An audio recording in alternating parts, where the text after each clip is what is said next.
Good morning. Happy Sunday. Y'all, it is such a gloomy morning today. It's so dark outside. I have like a window right in front of me. But yes, good morning. Happy Sunday. I know it's 7:33 where I'm at. I hope you guys are really getting prepared for Sunday morning. I love Sundays. I'm just gonna pop out my notes and the chat so I can see you guys as you come in. As you come in, go ahead and drop your name below so I can say hey. Okay, so today we are talking about what really holds Christians back. I'm super excited about this live, and I'm going to keep it sweet and short today. So for those of you who don't know, I'm Alyssa and I'm a certified Christian coach. I help Christian women uncover and get rid of their toxic mental blocks so they can live the abundant life that God has for them, okay? And as you come in, comment below with your first name, where you're from, and go ahead, hit the share button, share this message with someone else, okay? So I'm going to jump right in today, okay?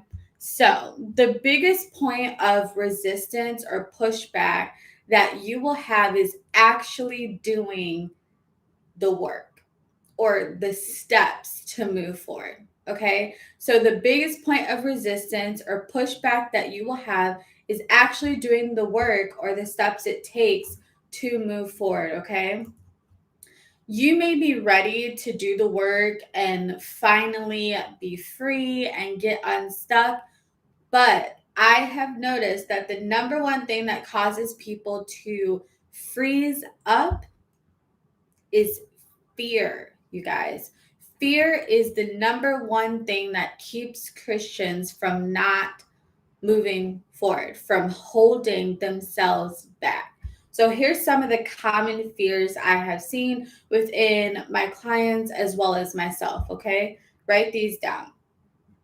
Fear of failing, fear that the same thing will happen again, fear that you won't be strong enough, fear that there will be backlash, right? If you set those boundaries, if you stand on what you truly believe, fear that you can't measure up to this new version of you. Because when you decide within yourself, decide in your heart, your mind that you're going to change, you're like, ugh, can I actually do this? Can I actually measure up to what I am feeling myself being pulled to? Because there's something inside of you that says, no, you got to rise up from this. You have to go to the next level. There's like a pull or a calling about it. So fear that you can't measure up to this new version of you or what you're being called to. And this fear, y'all, this fear makes you self sabotage. Let me know below if you are self sabotaging or if you've heard of this phrase.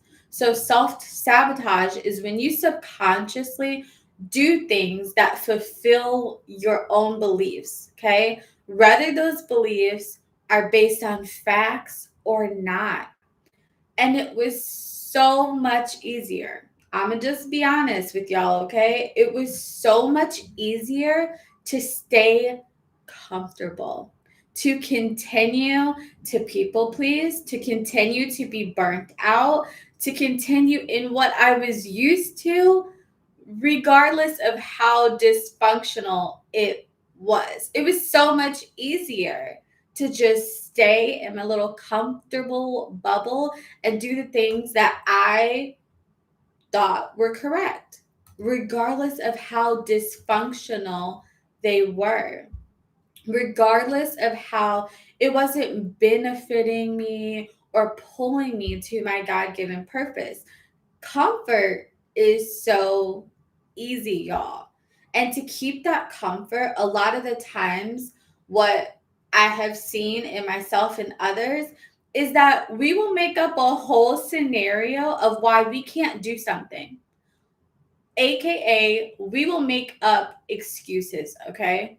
We will even put the blame on other people. Blaming other people is way more easier than being honest and saying it's me, right? Like it takes a lot to admit that I'm not moving forward now because of me, right? That's a lot. We have to be honest though in order to move forward. Um, but when it comes to blaming others, we'll say things like, I can't have another relationship like that because people aren't loyal. I can't um, be attached to people because people put on a front and they're not real about who they actually are, right? It has nothing to do with the fact that, like, really, you're just scared. You're in fear. That's the truth. The truth is you're fearful and you're holding yourself back from making those good connections again. So, and it's raining, y'all. It's raining here. So, I don't know if you guys can hear that. But so, how do we get rid of fear? Perfect love casts out fear. When you connect with God, when you have faith, when you get your power back and do the inner work, you will find that your life is able to change and you're able to grow. Romans 12:2, it says, be transformed by the renewing of your mind that you may prove what is that good and acceptable and perfect will of God. That's a guarantee that when you work on your mind and when you partner with God, life will get better. It's a guarantee. So within my program, I use the same strategy I use to transform my mind and my life. One of the things I always say is you have to partner with God for strategy concerning your soul, okay? So I'm not just saying like change is possible with faith and work, but I know it is because I've experienced it myself. Okay. Proverbs 3:5-6. It says, trust in the Lord with all your heart and do not lean on your own understanding, but in all your ways acknowledge him and he will, that's guarantee, y'all, he will make straight your paths. That's a guarantee. Psalms 55:22. Cast your burden on the Lord and he will sustain you. That's a guarantee. It says he will never permit the righteous to be moved. Isaiah 41:10. Fear not, for I am with you. Be not dismayed, for I am your God. I will strengthen you. I will help you. I will uphold you with my righteous right hand.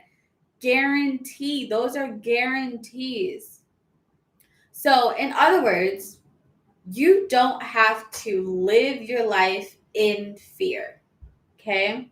You don't have to live your life in fear because you serve a mighty God, a faithful God, and a loyal God. He will help you, He will uphold you. It says all things work together for your good. So in the kingdom, failure doesn't even exist for you. Failure doesn't exist for you. And if God is for you, who can be against you? It doesn't matter what people think or say. What matters is that you are staying close to God and trusting him. That's what is the most important thing, is that you are staying close to him and you're trusting him. You cannot fully stay close to God and trust him if you are letting fear hold you back. And that is the honest truth. And I've been there. So, what do? We all have to deal with our toxic mental blocks that try to convince us to take the easy way out. We have to deal with our thought life. We have to deal with our mind, our emotions, and our behavior. That's all of the soul, y'all. We have to deal with our soul. We have to get comfortable being uncomfortable and watch your life change because as I said those scriptures, those are guarantees that when you partner with him and you actually implement the work, that you will see change.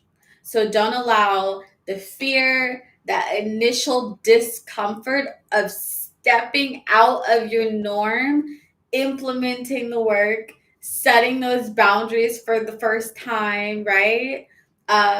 Getting out of your element and doing the things that scare you or make you uncomfortable. Don't let those things hold you back. You have to push back against fear, and you have to accept the perfect love of God, and you have to stand on that clear foundation that God is for you, that He's with you, and He is upholding you. I guarantee y'all. So, thank you to all of those who joined me this morning. And I will see you tomorrow right here on YouTube, 9:30 a.m. Central Standard Time. So, set a reminder. And until next time, happy healing, y'all.